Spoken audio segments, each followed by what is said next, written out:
to advance progress on a critically important, but I dare to say, an often under-recognized topic: women's participation in post-conflict reconstruction. We know that their participation in relief and recovery is embedded in Security Council Resolution 1325. It is indeed the fourth pillar, but women's full and meaningful participation is still too often sidelined, and we pay a price for that. They're being sidelined in ensuring effective movement and transition to sustainable peace. Over the past year, through a series of collaborative UN virtual events and extensive research, we examined 4 critical areas through the application of a gender lens: post-conflict governance, economic recovery, security sector reform, and access to justice for women.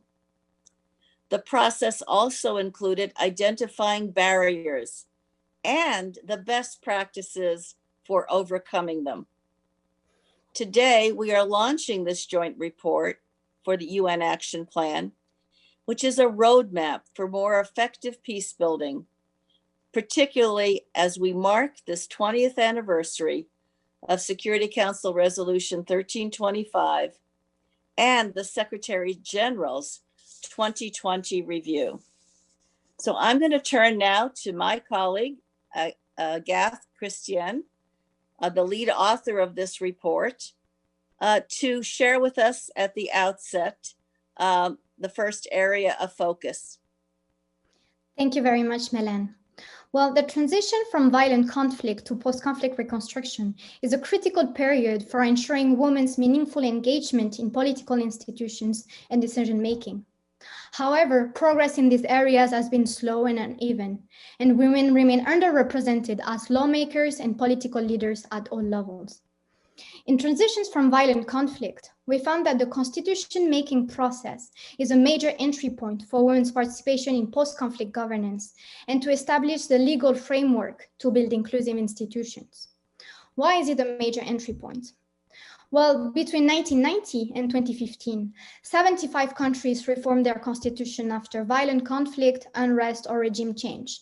And from technical experts to constitution drafters, women participated in constitution-making bodies at a rate that rose from an average of 13% in the 1990s to 24% between 2002 and 2015. Experience from various post-conflict contexts offers several lessons for enhancing women's participation in constitution-making processes and post-conflict governance more broadly. First, evidence from the Philippines and Tunisia show that involving women early on in the transition and early mobilization from women's groups help them access constitution-making bodies, transition commissions, and other post-conflict governance bodies. Then, adopting explicit mechanisms for women's inclusion like quotas help as well.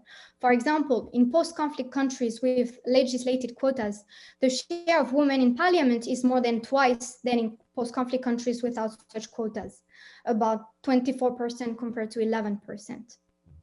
However, women in politics still face major barriers, and that can be intensified in post-conflict countries, such as gender discrimination and adverse norms, political parties being gatekeepers and being largely male-dominated and refusing change, and also violence against women in politics.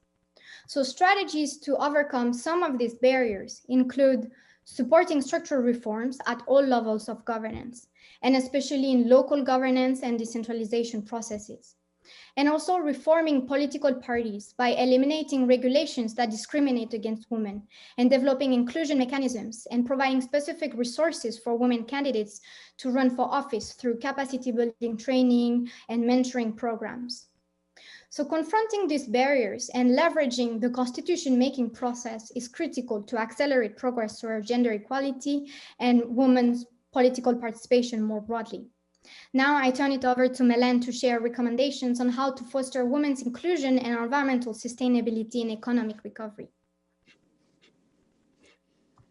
Another important element in ensuring sustainable peace is indeed economic recovery.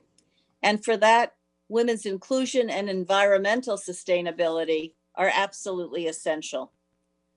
Evidence from several countries shows that the post-conflict period presents opportunities for women to take on new roles in the economy. We've also seen that where women are more empowered, the economic recovery is more rapid and poverty is more quickly reduced. Women must also be engaged as planners, decision makers, and implementers in all segments of the post-conflict economy. Surely half the population and its talents and experiences should not be left out of these critical decisions. Among the key recommendations are first, to promote women-led businesses to boost economic growth and create jobs, as well as to address barriers to women's entrepreneurship. This is often given short shrift in these decisions about economic revitalization. Even in the face of solid data, we must work to change that. Second, to advance gender-responsive legal reforms that play a pivotal role in women's economic well-being. These include property ownership, land rights, and inheritance. For example, in Guinea, women are more than half of the agricultural force, and this is true in comparable countries, but only 5% of the landowners. The FAO estimates that if women farmers had the same land rights as male farmers, they could produce 20 to 30% more food and reduce the number of malnourished by up to 17%. Third, we need to harness public-private partnerships and ensure women's participation in government procurement and other policies where they are often left out. Fourth, we need to consult with women in economic decision-making and community control of planning and resources. Post-conflict states and development partners should set a requirement that women constitute 50% of consultation participants about economic recovery. Lastly, in this context, let me mention climate change, which needs to be a central consideration. Women in fragile and conflict-affected contexts often work in climate-vulnerable sectors and have fewer resources to cope with environmental disasters than men. 4 in 5 women who are in paid work in post-conflict countries work in agriculture. Investing in women's capacity and expertise in climate-smart agriculture and clean energy provides important dividends. In Liberia, for example, women were trained on building, installing, and maintaining solar lamps and panels to address the lack of electricity in the rural areas. Also important is leveraging women's skills in natural and resource management. In Nepal, for example, women's indigenous knowledge and skills in natural resource management have decreased the less resources related to conflicts at the local level.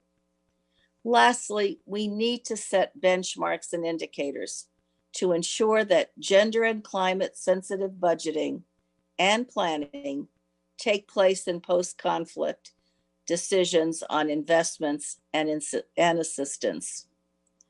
Back to Agath for our third area. In the aftermath of violent conflict, security sector reform is urgent to reestablish safety and security, restore the rule of law, and build trust between security providers and local populations. What we mean by security sector reform, or SSR, is the political and technical process of improving state and human security by making security provision, management, and oversight more effective and accountable. And this process is interlinked with the disarmament, demobilization, and reintegration process, which bring former combatants into civilian life and often into the new security institutions.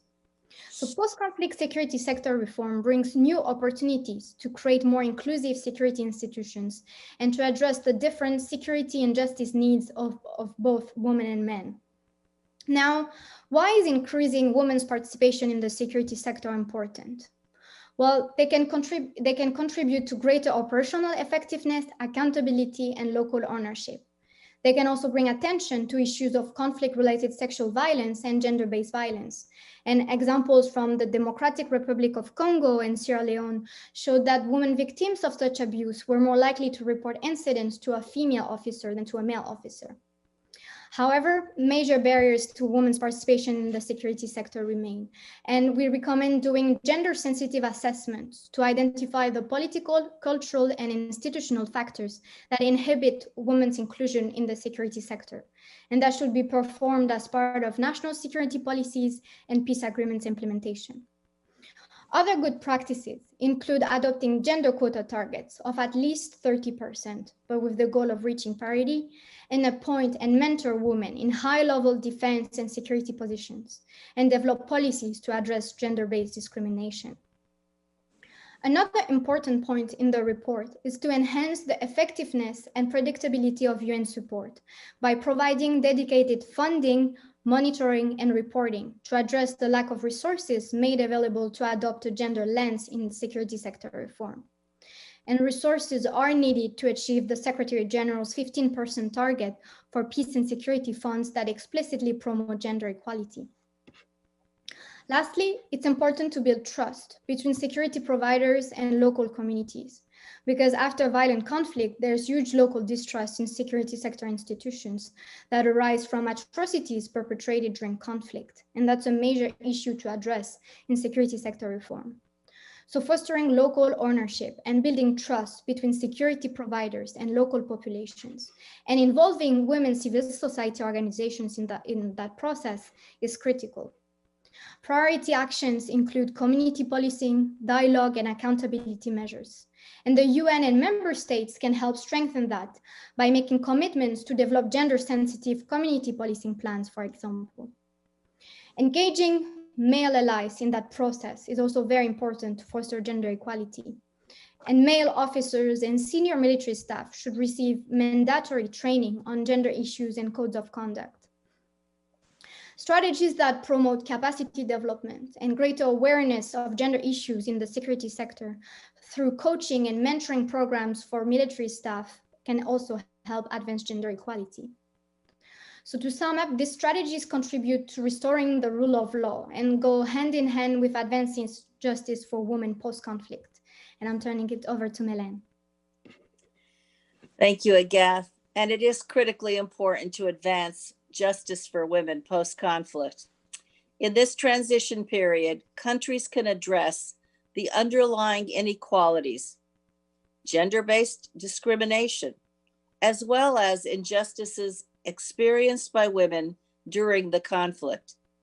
This can happen through the writing of new constitutions, through legislative reforms, and institution building that will be taking place.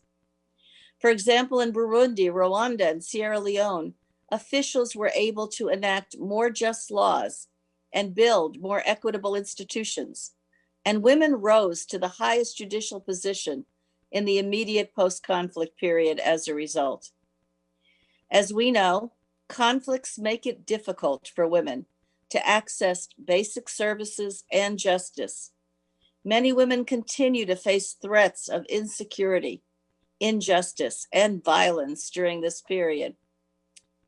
As we all know, globally, the UN estimates that 1 in 3 women will experience sexual or gender-based violence, with rates sometimes as twice as high in the fragile settings and these periods. So our research identified 3 priority areas for action. First, reconstruction efforts at all levels must prevent and respond to violence against women and ensure access to justice and law enforcement institutions. Transitional justice mechanisms are informed by gender expertise. Repealing discriminatory laws and introducing gender-responsive legal reforms are also necessary. The UN and member states should commit to safeguarding budgets for protection, including in peacekeeping missions, as well as to commit to reporting requirements for sexual and gender-based violence. Protection is all important. Secondly, the UN and development partners, as well as states, should support and validate the collective action of women grassroots justice actors who create trust and establish channels of communication with survivors. This, of course, also means funding and physical meeting spaces. Third, it's also important to appoint and fund gender advisors, as well as mandate a 50% quota for women in truth commissions, reparations programs, and other post-conflict justice mechanisms that are so critical to building a better future in the post-conflict societies. So those are the 4 areas and recommendations. Let me turn back to Agath for a final word on how to move forward on these recommendations. The way forward. Well, taking this agenda forward will require strong commitment and strong coordination between all stakeholders, from the UN, member states, donors, civil society, and the private sector. We hope that this report and action plan can help the UN, post-conflict states, and development partners make concrete commitments to adopt a gender perspective and advance women's participation in post-conflict reconstruction. And that's especially urgent during the COVID pandemic, which has exacerbated vulnerabilities, and especially in conflict and post-conflict context. Thank you. Well, thank you, Agath. I think it's also important that we be mindful, as you just said, that COVID has disproportionately affected women, and its terrible consequences have so exacerbated the situation in fragile and post-conflict settings. We're all aware of what we're dealing with in settings that aren't so terribly optimal as they are for the rest of us. In this context, these recommendations take on an even greater importance. If we are to accelerate progress on 1325, we truly must pay greater attention to the 4th pillar, women's participation in relief, recovery, and reconstruction post-conflict. A commitment to greater progress in this area would be a truly fitting way to mark this important 20th anniversary. But even more important, it would be the most fitting thing we could do to advance sustainable peace, stability, and opportunity in societies going through this critical transition period from war to peace. So much hangs on this transition. We now have to rely on stakeholders, whether they are the member states, the UN itself, development agencies, civil society, peace builders on the ground. And so it is a call to all of us to go forward. The report itself is available on our website. You can find the link to it in your chat box. And now let me turn to our interventions.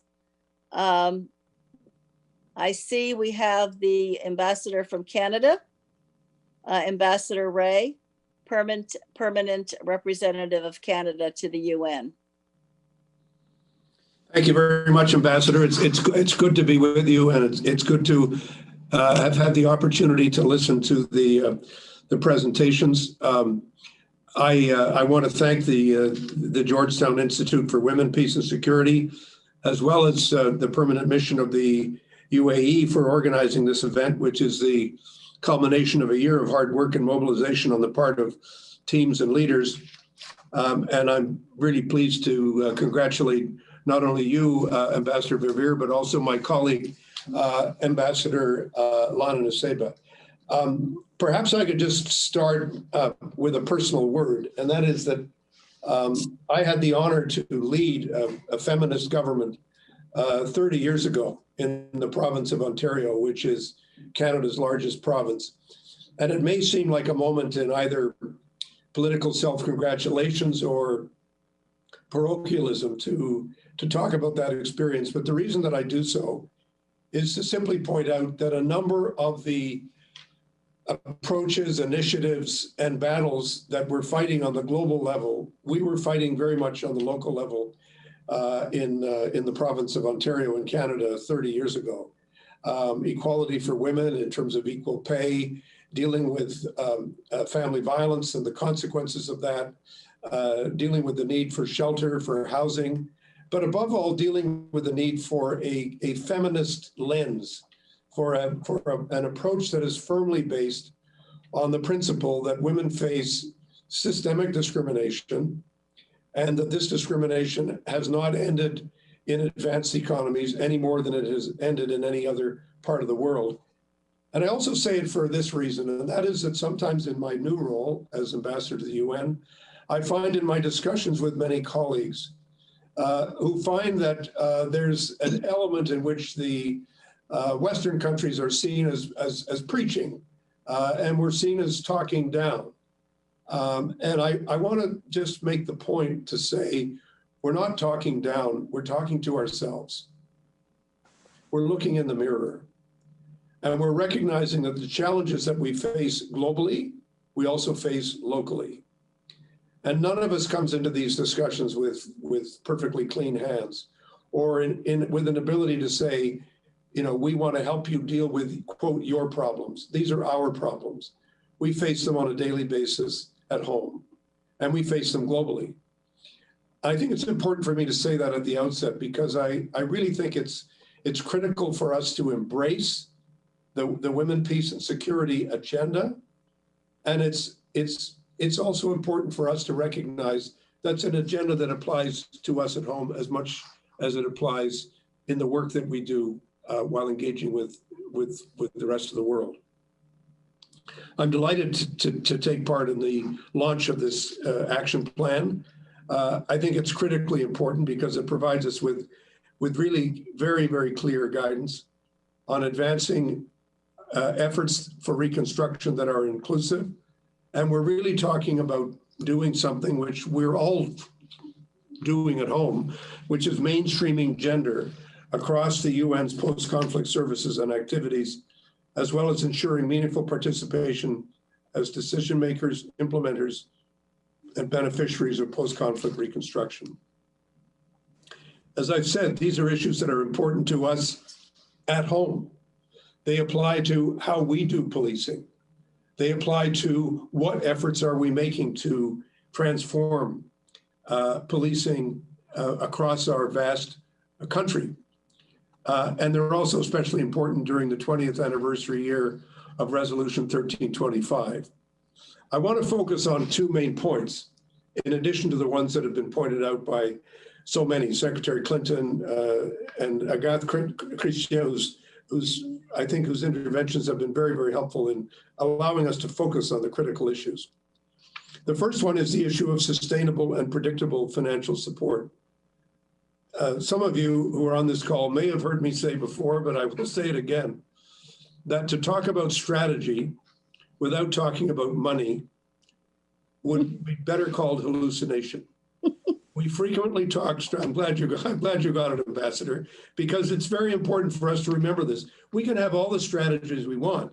If we don't have the sustainable support that we need, we're not making progress and we're just dreaming. I'm proud to say that Canada has begun to get the message. We've increased our financial contributions, including the Women's Peace and Humanitarian Fund and the Equality Fund Initiative, which is a first of its kind global platform that brings together government, philanthropic, private sector, civil society actors to create a sustainable source of funding for women's organizations and movements for years to come. And we are committed to continuing that effort, affirmative action for funding. We also need to do more. That's why on the 20th anniversary of 1325, we launched a number of new initiatives, including a dedicated funding envelope focused on women peace builders with an emphasis on supporting efforts at the grassroots level. In my early days here, I've had many discussions with our peace building group and our peacekeeping group. And we're looking hard at how can we meet the targets and how can we meet the quotas. The fact is our quotas should be more ambitious, not less ambitious. And we have a lot of work to do at home to make sure that we are doing everything we can to get women on the ground who are doing the work.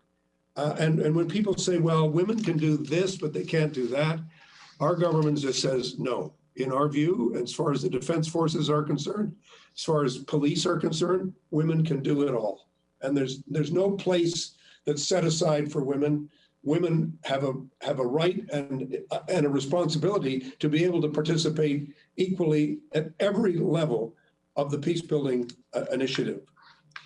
And my second point is just to say that as the outgoing chair of the Peace Building Commission, I feel like a bit of a revolving door. I was ingoing at the end of August, and now I'm outgoing at the end of January. But I will still be around and looking at what more we need to do on peace building. But we've been very clear in our term in office to say that we have to do everything possible to ensure the full participation of women in everything that the peace building effort does for the United Nations. We have a clear gender strategy, and we've done much to promote gender responsive peace building. But we have to do more, engaging with women leaders and peace builders, to strengthening our gender analysis, to inform PBC decision-making, to enhance advocacy on gender responsive peace building efforts across the UN system and all the other multilateral organizations. I'm confident that your report is going to be more than just food for thought. It's going to help to drive the agenda and help to push us to make the kind of progress that we really have to make. So I want to thank you again for this wonderful initiative. We look forward to engaging with the action plan in greater detail as time unfolds. But I want you to know you have a friend in Canada, you have an advocate in Canada, and you have an advocate and a friend in me. Thank you very much. Well, thank you, Ambassador Ray, and thank you for reminding us about the comprehensive understanding of security, that the global is local, and for accentuating resources as well. I want to move now to Ambassador Geraldine Byrne-Nason, the Perm Rep of Ireland to the United Nations, and an excellent colleague on these issues as well. Thank you very much indeed, dear Ambassador Milan and Secretary of State, colleagues in Georgetown. Great to be with you, dear Lana. We've engaged with you all along the way in this series, I'll tell you, with sincere interest, but full intent. And that's almost a declaration in itself. Frankly, we see the work you've been doing through this series as invaluable to what we're planning as Ireland to do as we step up in just 6 weeks' time to that horseshoe table across the road here at the UN to sit at the Security Council. We want to champion this agenda, and I can't wait to see Lana join us there in a year where we will really bring the firepower we've built up through your work here. I know time is limited, so I'm going to focus just on 2 points. The first is on the research piece, and the second then just to mention the question of the nature and the challenge of the post-conflict reconstruction. Look, on research, I've said to you, this is invaluable work you've done. I think the Secretary of State brought it out in her own introduction. Conviction and political will, we know, as she said herself, we know in our hearts what this means. Frankly, we also know now it's not enough. And I think that we absolutely know that to finish this job, we need the evidence-based, the factual, hard, concrete weight of argument to come to the table. That's why we recently here in New York worked with the network of women peace builders, the global network of women peace builders. We did some research on that with UN Women also, learning from them basically what the issues are on the ground. And there are facts that emerge from these conversations. We need to bring those into the sometimes very macro discussions that we allow ourselves to have on these issues. We're going to tie the findings of the work you have done, the work we have done here in New York, to bring that evidence-based approach to what we will do at the Security Council. Secretary of State made the point that it's not enough because we see ourselves being sidelined. And from our point of view, evidence and facts play a role, as we know, more globally even today in finishing off a job. The second point on the challenge of the nature of post-conflict reconstruction, it sounds cliche to all of us on this call today, a quarter of a century after that moment when the Secretary of State stood up in Beijing, that we're still having the same conversations, knowing we're not where we need to be, and knowing, frankly, that building back from conflict in itself, it's none of this is a one-dimensional process. It has to be holistic. And I think your research brings that point through in that the complex nature, whether we're looking at environmental, economic sustainability, ensuring peace and security in sync with the work we do more globally, but also, frankly, and I will come back to this again and again, that we need to bring all this back to rooted in human rights and justice, and that women's full and equal participation in that sentence is impossible unless we make it a requirement and not a recommendation. So I'll finish off saying that, you know, as an Irish woman, clearly I have seen this work. I have seen in a post-conflict environment in Northern Ireland, how the work of women at that peace negotiation table, where they included provisions in the Good Friday Agreement, and I'll just list them 5, equal opportunity, women's rights to equal political participation, social inclusion, reconciliation, needs of victims, integrated education and mixed housing. That's a menu in itself. That agreement is proof positive that this post-conflict reconstruction doesn't end when the ink is dry on those agreements. It actually continues. And by addressing those root causes that I've just listed there, we've seen no accident, in my view, that today Northern Ireland, the 2 political leaders in Northern Ireland, the First Minister, Deputy First Minister, 2 women, not accidental in my view. So just to finish off, Ambassador, to say to you, we're all in. Lana knows that. We're there in a role laying the groundwork as we do for the next year ahead, but deeply appreciative for everything you and your colleagues in Georgetown have brought to this. Thank you very much. Well, thank you so much, Ambassador Nason. And I'm glad you raised the example of Northern Ireland and that peace process, because we often use it as an evidence-based case of how critical women's participation is. So we look forward to your continued leadership.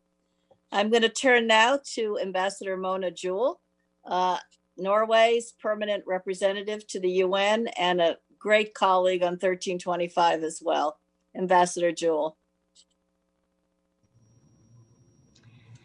Thank you so much, Ambassador, and thank you and your colleagues at the Georgetown Institute for this remarkable report, and also a big thanks to Lana, our good friend in New York, for being part of this and organizing this event.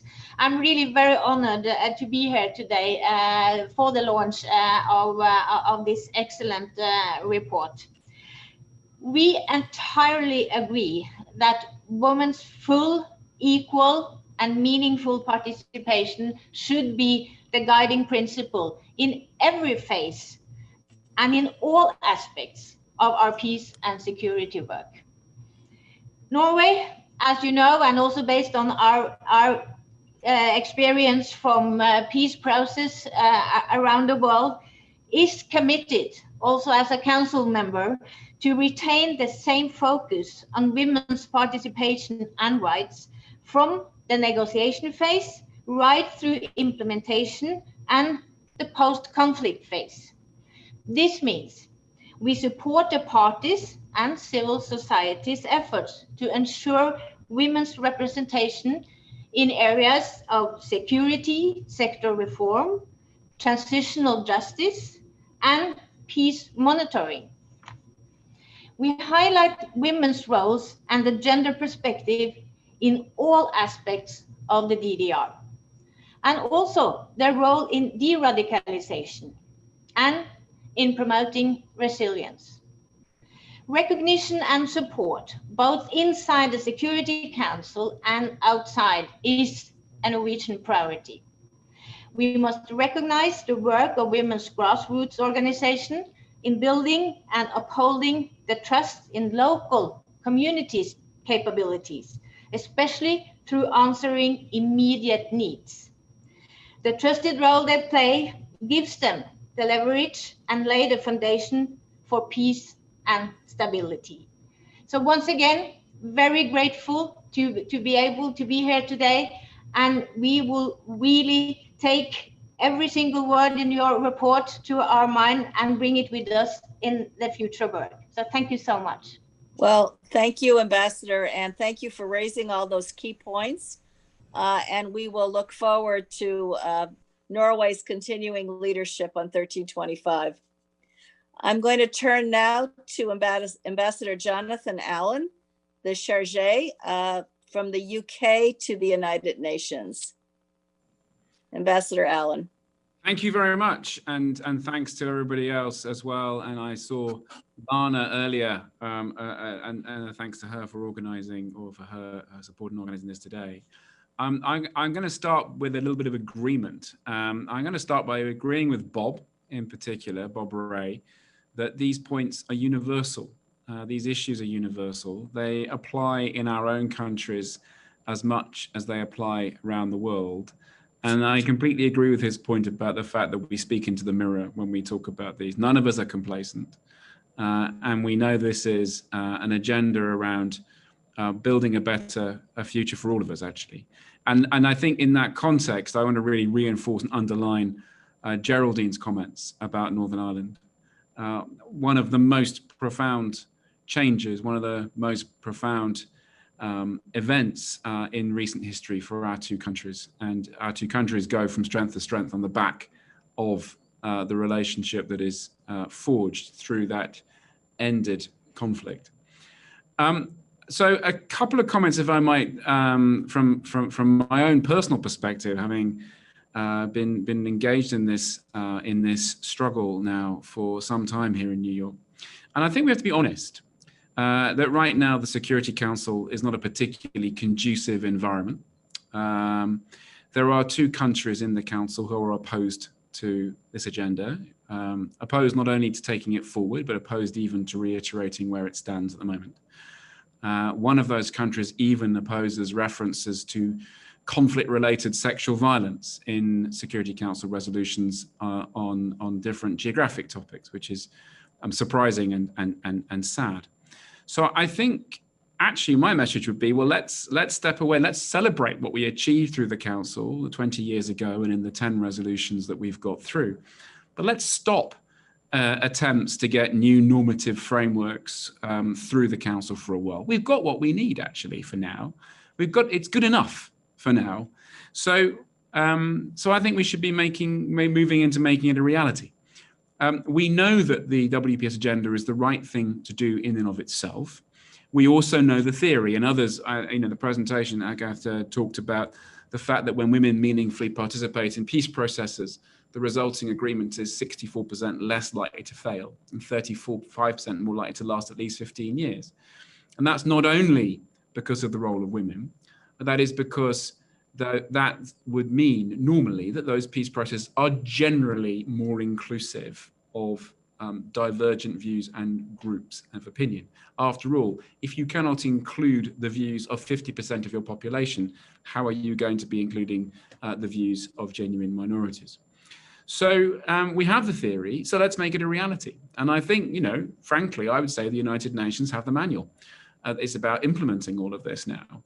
That means that UN agencies, funds and programs looking hard at what they're doing, but not only as individuals, not even as a collective development system, but coming together with the Department for Peacekeeping Operations, the Peace Operations, the Department for Political and Peacebuilding Affairs, coming together as one United Nations, working in different contexts, responding to the needs of that context, not applying a one-size-fits-all approach, and then getting on and doing it. And I think that's where we should be focusing our efforts. And all of us member states have got the opportunity, I think, to expect and demand that of our UN friends. The last point I would make, again, reflecting on something Bob said, but those who oppose gender equality and the women, peace and security agenda in the Security Council publicly, also out of the light of publicity, work to defund it in the 5th Committee of the United Nations, the committee that sets the budget. And I just look to all those representatives of member states here, here's one thing everybody can do. Task your delegate to the Fifth Committee to stand up for all the resources that we need to devote it to the different areas of the regular budget and the peacekeeping budget to ensure that this agenda is properly funded. Don't let people defund it in the dark. Thank you. Well, thank you, and for reminding us of something I think we all agree, which is we've got to do the job of implementation. We've got quite a few resolutions and the wording is perfect. It's time to get on with the job. So thank you for that, Ambassador. And now to Ambassador Andres Regalis, the Deputy Perm Rep of Colombia to the United Nations. Well, Ambassador. Thank you very much. I would like to thank you for the invitation to this event on women's participation in post-conflict reconstruction that is co-hosted by the Permanent Mission of the United Arab Emirates to the UN and the Georgetown Institute for Women, Peace and Security. And I would like to begin by highlighting the importance that the issues of women, peace and security have for the government of Colombia. We do believe that the Security Council Resolution 1325 provides an opportunity to reiterate political commitment, consider concrete actions, and scale up investment in gender equality. My country has been an example in the implementation of this resolution. There is no doubt that political and economic empowerment and the promotion of women leadership are essential for the achievement of a peaceful and inclusive society based on the principles of legality, entrepreneurship, and equity. We are convinced that the participation of women in peace building is a priority. It contributes not only to achieving the transformations that the Peace with Legality policy proposes, but also to offering females, particularly in the rural areas, conditions to help them achieve their economic autonomy and a better life. It facilitates the generation of workspaces in decent conditions that break with the cycles of violence that violate their rights. Madam Chair, after the signing of the 2016 Peace Accord, which was recognized by the Secretary General as one of the most gender-inclusive agreements, the plan for implementation in Colombia includes more than 500 indicators. 51 are related to gender approach policies. The aforementioned indicators are aligned with the 4 pillars of Resolution 1325. The initiatives that we are promoting are aimed at benefiting women in key areas such as rural property, infrastructure, land projects, quality of health, and access and quality of education. Today, the main challenge that remains for the participation of women in peace-building scenarios is in terms of security. And let me be clear on this. Actions by illegal armed groups and actors related to drug trafficking and illegal economies, such as mining, hinder their participation in the construction and consolidation of peace. Particularly, it affects their process of reincorporation, as well as those who are part of the National Comprehensive Program of Illicit Crops Substitution. The government of Colombia has an unwavering commitment to promote women's leadership and their participation in different political scenarios. In fact, for the first time, we have a female vice president, Marta Lucía Ramírez. This government has the first joint cabinet in the history of Colombia. And for the first time, our National Development Plan includes a special chapter dedicated to women's equity. Madam Chair, I would like to conclude by reiterating that the WPS agenda is a priority for my government. Women are making an enormous contribution to the peace-building process in Colombia. They are working very hard to construct a more prosperous nation. Thank you very much.